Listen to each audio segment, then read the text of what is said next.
Hello, alongside Ryan, sir. I'm Don Helbig, and welcome to the Pick Six, the podcast by the Attractions Group, where we bring you the latest stories from the attractions and amusement industry. Thanks, Don. Before we dive into the pick six today, uh, just a reminder that you can find us on all your favorite podcast apps: Apple, Google, Spotify, etc. Make sure you hit like, share, and subscribe on YouTube as well. Tell an enthusiast friend about us. We'd love to have him as a listener. All right, well, first up on the Pick Six, we've got the legendary Dolly Parton.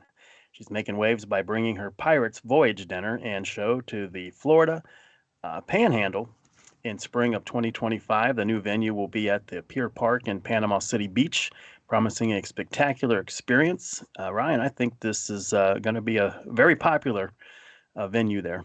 Yeah, I mean, I believe the original one was actually in Myrtle Beach, and then the one I saw in Pigeon Forge was the second one, and I believe this will be the third, but it was a fantastic show. I'm very happy that the people attending will get to do it. Very family friendly. Yeah, it's drawing rave reviews in Pigeon Forge. So, if you're going to be in that area in 2025 of Florida, Panama City Beach, you definitely want to check that out. I think it's going to be great, and I think you're going to see it kind of expand to some other areas as well. Yeah, from what I understand, that it was quite an undertaking building that building. There is water and there's stuff that comes from the ceiling, and it's a full theater experience. So definitely check it out. I'm with you. All right, let's move along. So story number two. So we are talking once again about Cincinnati's Coney Island. The park announced a couple weeks ago at this point that it would be closing forever on December 31st at the end of their Night of Lights event. After the conclusion of that event, they will be closing and it will make way for a new music venue. Now, season pass holders are actually going to be refunded for their amount. If you bought a season pass for 2024, you will get a full refund using your original payment method after the new year. Now, individual gift card people, the people that have gift cards, that's where the problem is, because the word from the park is that they want you to use it before the end of the event on the 31st. So it's kind of a little bit of a gray area, Don. What do you think? Well, it is, and as you mentioned, the pass holders, they're all going to get refunded automatically after New Year's. That's great. The gift cards. What we don't know, because we don't have a copy of the gift card, is does it say on there December 31st? Because if it does, then the park says you got to use it.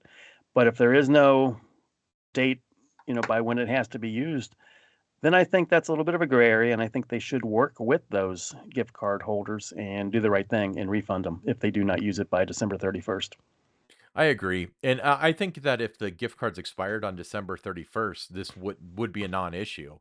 I don't think this would have made the news, because I don't think anybody would have an argument that I can't use my gift card that expires at the end of December in May when the pool opens. But you're right. I guess it's one of those things where Coney Island has nothing to lose, but why would you want to make your last impression on the city after 100 and something odd years slighting people on gift cards?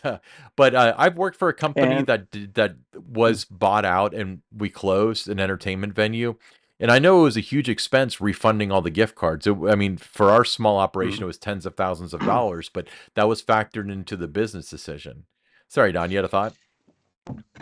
no, I was going to say we don't know how many gift cards are out there. Whether that would be a substantial amount or it's just a few hundred people. We don't know. But I would hope, though, they would do the right thing if it is not dated on when they had to use it. I would hope so too. And honestly, like you're right. It could be a lot of money in gift cards. I don't imagine it is. It's probably six figures, I'd say. But at the same time, I don't care, because these gift cards were supposed to be good for however forever or a certain amount of time or whatever. And they knew about this money, they knew about these funds, and they knew that it was going to be a problem. So saying like, hey, you have 10 days to use this or else it's not worth anything, um, doesn't sit well with me. But that's enough about that. What's the next story? All right, in bittersweet news, after over 50 years, Fire in a Hole at Silver Dollar City is taking its final lap on December 30th. this roller coaster, themed after the 1880s mining town, has been a cherished part of the park's history. So it's always sad when a ride is being retired. But what I liked about what they did is they gave everyone enough time to know that this was coming, and enough time to plan your final visit to take your last rides. Yeah, I agree. They gave about a year rundown for it, so that was pretty cool. So, I mean, anybody can have the opportunity to go out there and get one last ride on it. Plus, as we found out, that although the ride was retiring, it's not the end of the story because they are going to open Fire in the Hole 2 next year, and I am very interested as to what that's going to look like. Yep, I agree. Yeah, absolutely. What what's next? All right, so let's talk about some SeaWorld. So SeaWorld Orlando is set to tantalize taste buds with the 2024 Seven Seas Food Festival with over 200 culinary offerings, 75 craft beers, and live music. It's a feast for the senses, from global cuisine to local craft beers. It's a journey around the world, blending flavors, coasters, and live performance. SeaWorld is awesome at events, aren't they? They are, and they're the first ones to really, that we've seen a lot of detail about different festivals they're going to be having in the spring.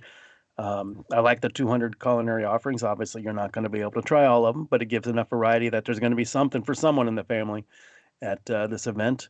Good choices with the craft beers when you're talking about 75. The live music, they always seem to have a good atmosphere when they bring in live music like that there. Um, I'm excited about this. I'm looking at my calendar and I was trying to figure out, when I might be able to fit this in. Yeah, I've actually been to a couple of events similar to this. Um, SeaWorld is very underrated with their food. They have very good food, so I really enjoy eating there. And when they have the special events and stuff, it brings a pretty cool energy to the park. It does, and we've talked about this before, but SeaWorld Orlando, we're talking about all their different events, whether it's Christmas to Halloween, what they're doing here with this event. It kind of gets lost in the shuffle with Disney and Universal right there in their backyard. Down the road, you've got Busch Gardens in Tampa. Um, but I mean, it doesn't really take a back seat to those parks. No, you're right. I mean, it at the very least sits on the same shelf as those parks because, I mean, SeaWorld overall is a pretty underrated park. I understand that over the past 5 or 6 years, they've made some decisions that were kind of questionable. And I'm not talking about like with the orca whales and stuff, but I'm talking about chatter online with, one train operations on a busy day or whatever. But all that aside, what they have there is a fantastic experience. Beautiful park. I love going there. Um, so yeah, very, very cool. All right, what's next? All right. Well, 'tis the season for mergers, it seems, in the entertainment industry. Warner Brothers Discovery and Paramount Global are considering a merger. Talks between the leadership of Warner and Paramount are underway, potentially reshaping Hollywood's landscape. So, what were your thoughts when you first heard possible merger here? Okay, hear me out. So there's Mm, all these YouTube videos and internet articles about all these people cut the cable 5 years ago, but now they're paying more because they have all these streaming services. Well, my thought is if all these streaming services mm, merge, maybe that will work because they've still got to compete with each other. So you've got like, let me use another example. So you got Disney Plus, Hulu, and ESPN Plus. So ESPN Plus for people like you and I, like I really like the sports documentaries and stuff on it. You probably watch more of it than I do because they have like Division 3 football and stuff on it. But that's kind of a throwaway mhm, service. But Hulu and Disney Plus on their own are very attractive. But they made the intention very clear that they intend to fold Hulu into Disney Plus. In fact, on my TV, it asked me to download a new version of Disney Plus that has Hulu as a beta. So the real question is, if you've got, let's say they merge all three of those together, can they still market that as a 19 or $20 subscription? Or is the perception going to be that it's one app and it costs twice as much as everybody else, thus driving the price down? Because I do have Paramount Plus right now. Um, and I had Warner Discovery for a little bit on a free trial for about 6 months. But like, let's say all that content merged together. I mean, do you think this could potentially, at least for the streamers, drive the price down? I know that's not the direction that Yeah, the thing was going, but that's my thought with it. Yeah, I think it would drive it down a little bit. Yeah, I mean that's my thought. Now, as far as the content stuff is concerned, I don't care. Like it's the different intellectual properties. I guess more access to resources and stuff that could be good, but um, I know that Warner Discovery, when they merged, that did not go very well, as these mergers have a tendency to do. So this is probably an aftershock from that. But yeah, it'll be interesting to see what happens. Maybe they'll buy the Paramount parks again. They'll be the Warner Brothers parks. Yeah. All right, what's next? All right. News from the Milwaukee County Zoo. I like turtles. The Board of Supervisors greenlights projects. Adventure Africa will see a $16 million expansion welcoming rhin- rhinoceroses back to the zoo after a pre-pandemic absence. So we have the word rhinoceroses written, and I could not spit that. I was like, there's no way that's right. Because I guess to me, it's always been rhinos. Anyway, rhinos will be back to the zoo after pre-pandemic absence, along with over 1 million in front entrance upgrades. Construction begins in May 2024, promising a renewed experience at the zoo. So that's pretty cool. I'm glad that we're starting to cover the zoos here, right? Yeah, I mean, there's zoos. They all have season pass holders, just like the theme parks and amusement parks do, and it's a big part of the attractions industry. So it's good to see uh, a lot of these zoos getting these upgrades that they need, and seeing the pandemic, some of the animals that were in some of the zoos, were taken away, and it's good to see. Not only here in Milwaukee, but some other places, you're seeing the rhinos and that being brought back in. So we're excited about this development. Whenever I'm in a city and I got time, I will check out the zoo. What about you? Yeah, I think it's really nice. Especially because, as more resources get dumped into zoos, they treat the animals better. They give them more modern amenities and stuff, so they feel like they're in the wild more so than they feel like they're in cages. But you know, it- they certainly dump a lot. I mean, $16 million. That's a lot of money for any place, any entertainment facility, and this zoo is using it to improve the experience, hopefully draw more people, so they can do further, better conservation work. So good for them. That's right. All right. So Well, that's the pick yeah, six. Some good stories there this week. yeah. So Don, why don't you take the first listener question? It just comes from Jim Flugel, and he says, just for a little fun, if six voters deny the merger with Cedar Fair, and by six he means Six Flags, what do you think will happen next? Selling of lower performing parks for capital to reduce debt? What other scenarios can you think might happen? Possible merger with SeaWorld? Thoughts and wild thoughts. Ryan, this is right up your alley. Just a little fun. I like your pun there, Jim. Um, so the merger with Six Flags is out of necessity. So if it got denied by the Six Flags shareholders, what I imagine they'll do is probably come back with a different deal that's just a little bit more lucrative for the shareholders. Um, if it doesn't go through, let's say it's voted down and it's not going to happen, uh, I probably a leverage buyout, so some sort of private equity situation where you see your Blackstones, your Apollo Global Management, somebody like that coming in and making a purchase and then cutting costs or whatever, and then spinning it off and making it its own chain again. Um, what do you see, Don? I see it wouldn't be good Mhm. if it doesn't go through. I think they almost have to find a way to make it work. I agree with you that you'd see one of those other, equity firms and that coming in to make an offer for, one or both of the chains. You would see some parks being, sold off, I think, to reduce the debt. It's always interesting to see things like a possible merger with SeaWorld. I think that to me would fall under those wild thoughts. I think that would be very interesting if that would be who they ended up, partnering with, merging with, being acquired by, any of those kind of things that fit in there. Um, but I think at this point, they put it out there that they're trying to work on a merger and all that, and that seems to make the most sense right now for both Six Flags and Cedar Fair. And I think if it goes through, it's going to be a very good thing.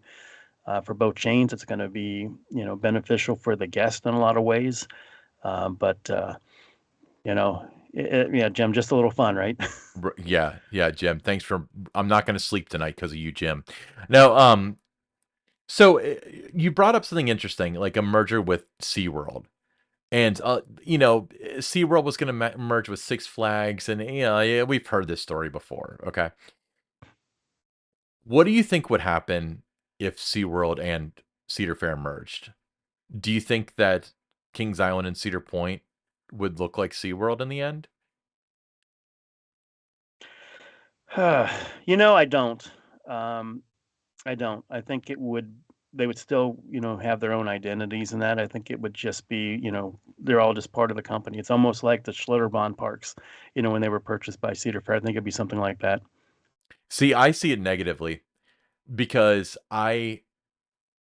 like you got SeaWorld that does, like SeaWorld Orlando does about 7 million people a year. So all of a sudden, if you put it to scale, Kings Island becomes Worlds of Fun to them, like mid to lower tier. And then Michigan's Adventure is a parking lot to them, you know? So I don't think it would be a good thing. I don't think necessarily that they would try to bring animals to the other parks and stuff. And really they haven't. Like at Busch Gardens, Williamsburg, they haven't really tried to do that to my knowledge. Uh, No, no. but I I think that a merger of equals with Six Flags could be very interesting because you're going to have the same kind of weight because there's nobody that's like super standoutish. That I mean, you've got your Magic Mountains, which probably does rather well, and then Fiesta Texas does rather well. But by rather well, I think it's in the 3 to 4 million range as far as attendance is concerned.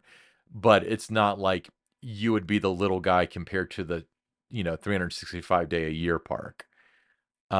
So that would be my concern with that. The merger thing will be interesting because how this goes for the guests, I think, is going to be very reliant on what the Mhm. financial situation is going to look like after the merger. Ultimately, they're going to save money, but what are the next 3 to 5 years going to look like? Is my concern.